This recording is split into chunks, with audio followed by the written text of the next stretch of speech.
Samuel, and together with my team, we are gonna make a video presentation today on several leadership styles. So, our team members are Long, Fatima, Ron, and myself, Samuel.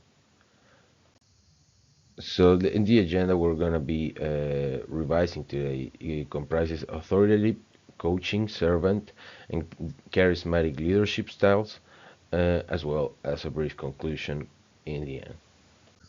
Well, starting with authoritative leadership, this is a style that can be tracked way, way back.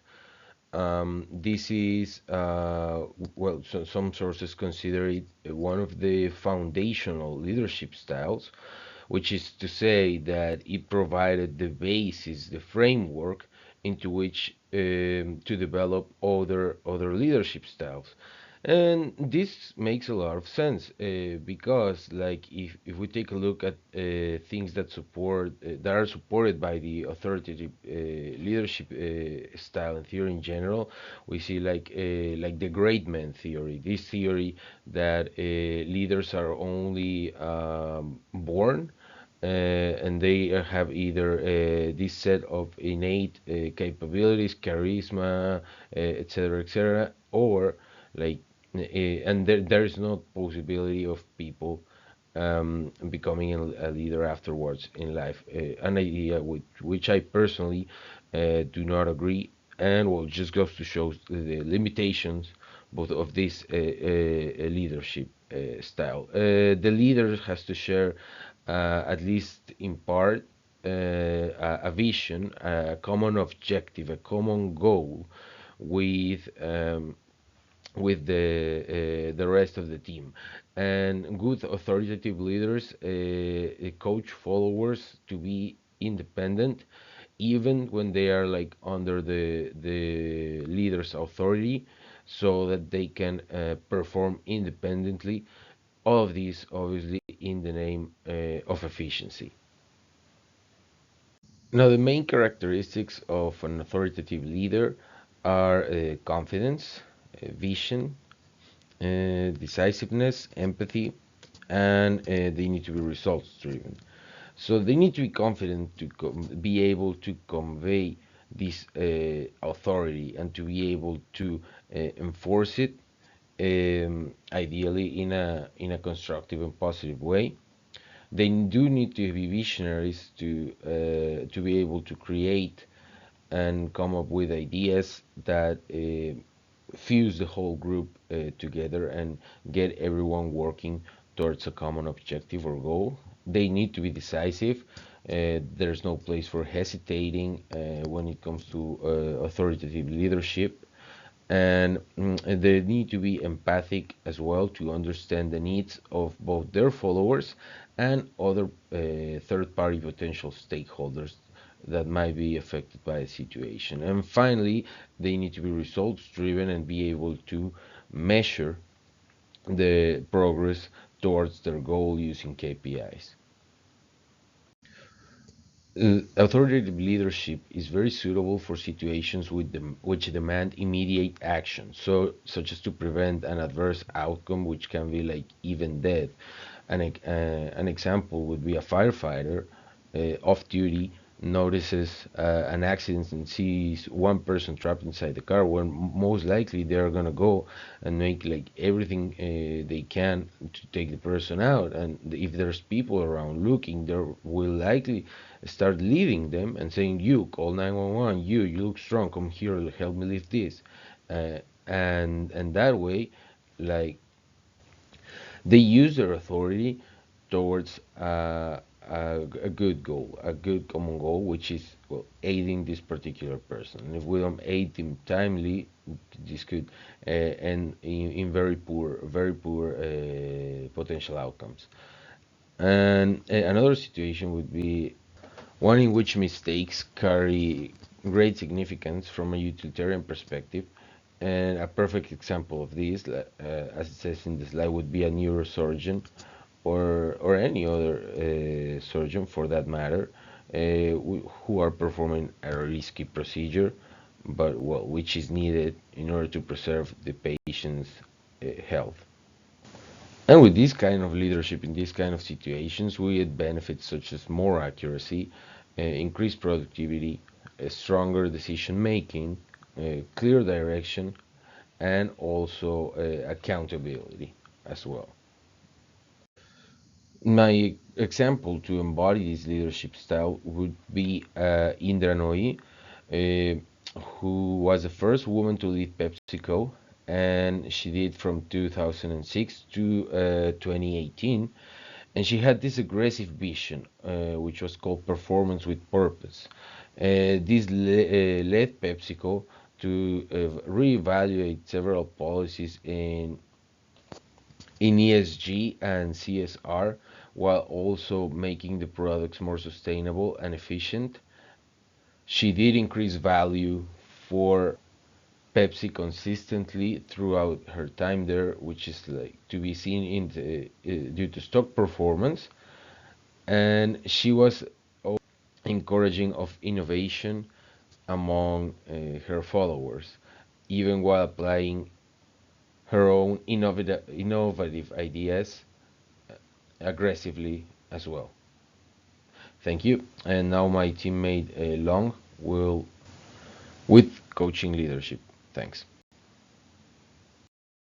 You. And now I will start my part with coaching leadership. So, coach leadership, according to Herminia Ibarra and Anna Scholar from Harvard Business School, coaching is no longer just a benevolent form of sharing what you know with somebody less experienced or less senior, although that remains a valuable aspect. It's also a way of asking questions so as to spark insight in the other person. So we can understand that coaching leadership is a style that involves recognizing team members' strengths, weaknesses, and motivates them to improve. So by doing coaching leadership, you will need some type of skill. The first one is empathy. So coaches who exhibit empathy can create a safe environment for the employees to be comfortable sharing their ideas. And being understood and can share the feelings can improve their output productivities. The second one is positivity. So positivity leadership can help others see their strength and validate their hard work uh, in daily life basis. Communication. So a good coach leadership will have a good communication skill so that they can share their vision with others in a clear and concise way that can develop the trust and respect among followers uh, toward their leader. Next one is sincerity. So leaders who are sincere in their words and actions can create trust and credibility towards the employee, and the employees are respect and follow a genuine and authentic leaders according to what they feel. And the last one is guidance. So a coach leadership will need to provide guidance to help the employees to navigate through the challenge in daily work. And also, because you're following a leadership, there are, of course, some benefits and some challenges. The first benefits that we can see is the increased work productivities. So increased work productivities meaning that being understood by leaders can create a strong connection between the leaders and the followers, and from there can encourage followers to get better output. Also, the benefits of coaching leadership is to create a free thinking and positive work culture. You can improve communication between leaders and followers, and lastly, can enhance performance. But also, there are some challenges. The first one that you can see is the complacent employees. So, employees who are always encouraged by their leadership, by their leaders, can be a little bit complacent because they will always think their ideas is good and they are useful to the leaders. The second one is difference in opinions. So sometimes the vision of the leaders and the followers can be different, that can leading to different outcomes. Lack of teaching time.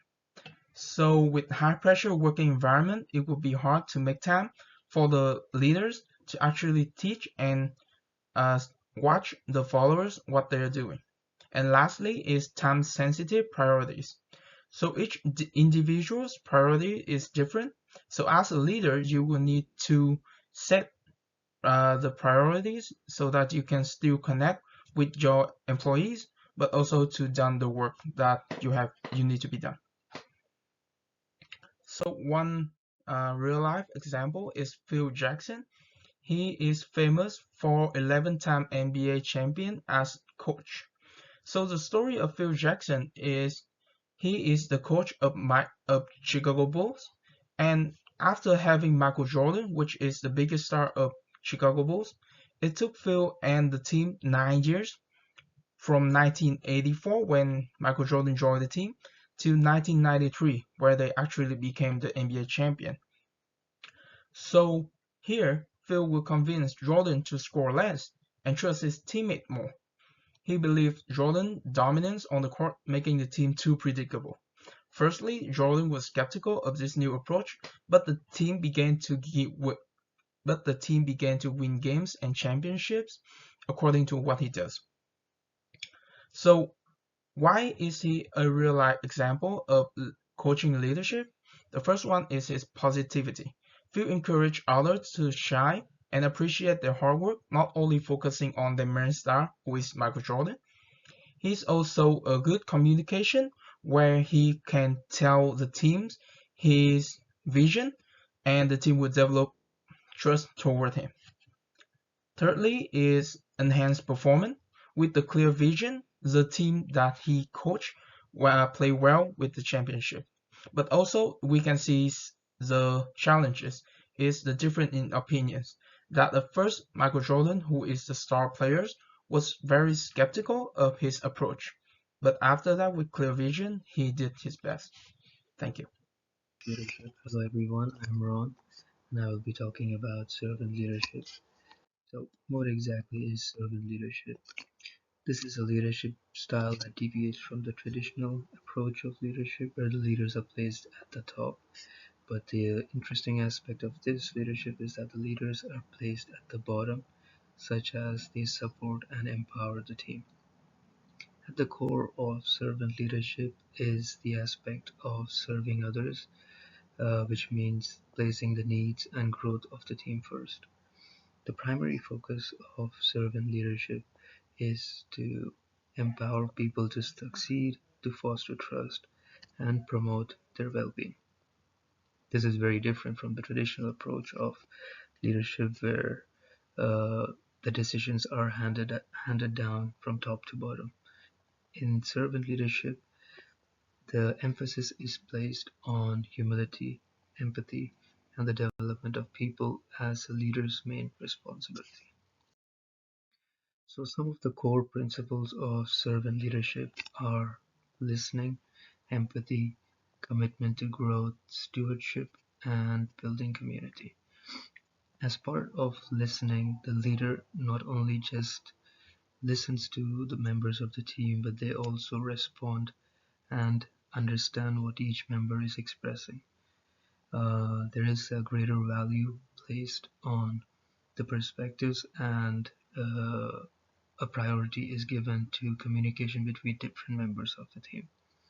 When it comes to empathy, it is about being able to step into the other person's shoe, as in the point of view from the team member, and understand their emotions and experiences. And this helps to foster not only trust but helps to build connection between the team members. Another key principle of servant leadership is the commitment to growth. Servant leaders are both passionate about helping the team members to grow as well as to develop their skills in order to reach their full potential. Servant leaders also invest in their team's personal as well as professional growth. As part of stewardship, which is another key principle of servant leadership, uh, the leader takes responsibility for the well-being of all members of the team and the resources that are entrusted to the team. A leader in the servant leadership views their role as not just as a leader but also as a caretaker. Another A key principle of servant leadership is building community. At the heart of servant leadership is creating a sense of belonging and unity among different members of the team, and a servant leader helps to do this and fosters an inclusive culture where everyone feels valued and respected. All these principles help to guide servant leaders to elevate others rather than to just focus on their own success. Some real-life examples of servant leadership is Mother Teresa and Abraham Lincoln. As we all know, Mother Teresa is a perfect example of this type of leadership. She's known for her life's work for working with the poorest of the poor, placing the needs of others above her own, as well as offering compassion, respect, and love to those who were overlooked in society. Her life's work earned her the Nobel Peace Prize, and she continued her work worldwide. A quote that is mentioned by Mother Teresa that stands out is, "Not all of us can do great things, but we can do small things with great love." Another good example for this type of leadership is Abraham Lincoln. Um and what makes his style of leadership the servant leadership style is when he led the nation through civil war and abolished slavery, prioritizing unity and equality over his own personal gain. Lincoln's characteristics of humility, empathy, and willingness to listen to the different perspectives of people helped to heal a divided nation during a time of great turmoil. A quote that is mentioned by Lincoln that stands out is, "The best way to predict your future is to create it." Is to create it. His leadership style helped to preserve the Union and set the nation on a path towards justice and equality. Both these leaders are excellent examples of servant leadership and have taught us the importance of valuing the needs of others over one's own. A few personal experiences where I've applied servant leadership is firstly through empathy in action.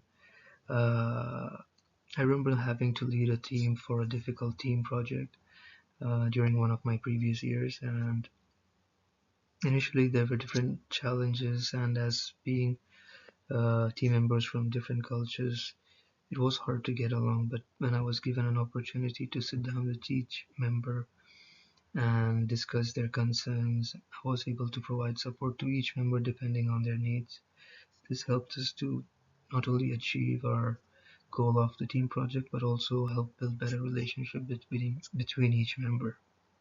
Secondly is through empowering growth. In one of my previous job placements at a restaurant, there were several colleagues having a difficult time adjusting to the job requirements and the skills required. Um, I was able to discuss the matter with each member or my colleagues as well and help them to understand what is required of them and the skills that needed to be developed. So being able to see them develop personally as well as the workplace was a rewarding experience. Lastly, where I've applied servant leadership in my personal life is in building a community.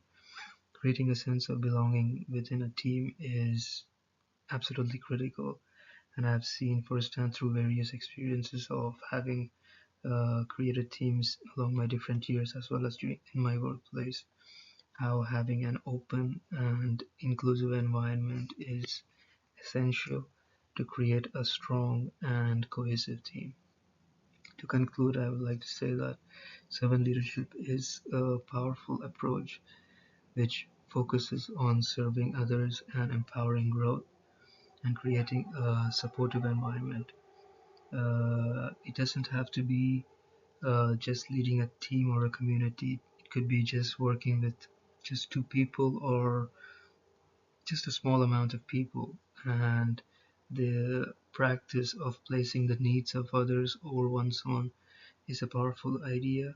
And by embracing the concepts of empathy, prioritizing the needs of others, we can all become better leaders that not only inspire but uplift the people around us.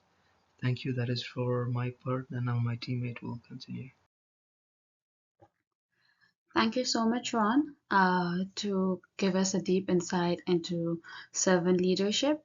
And hello, everyone. I'm Fatima, and today I'm going to talk about leadership, especially about charismatic leadership. And we will be looking into what will make charismatic leadership so special.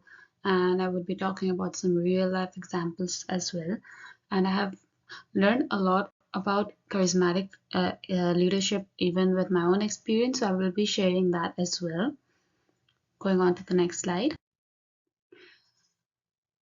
What is charismatic leadership now? Charismatic leadership is all about leaders' personal charms and the ability that they possess in themselves to inspire others. These leaders are really great at connecting with people and helping them motivate to achieve their goals. And they are visionaries, according to me. They hold a clear and exciting idea of the future and what inspires people. They always try and build an emotional connection with their team in order to keep them motivated and build a strong bond and a sense of unity, according to me. And coming to the third key characteristic that charismatic leaders hold is in the ability to influence. They speak and act in ways that earn trust and loyalty. Charismatic leaders always make people believe in their vision and work hard to achieve it. Now, I'll be going to some real life examples to help everyone better understand what is charismatic leadership.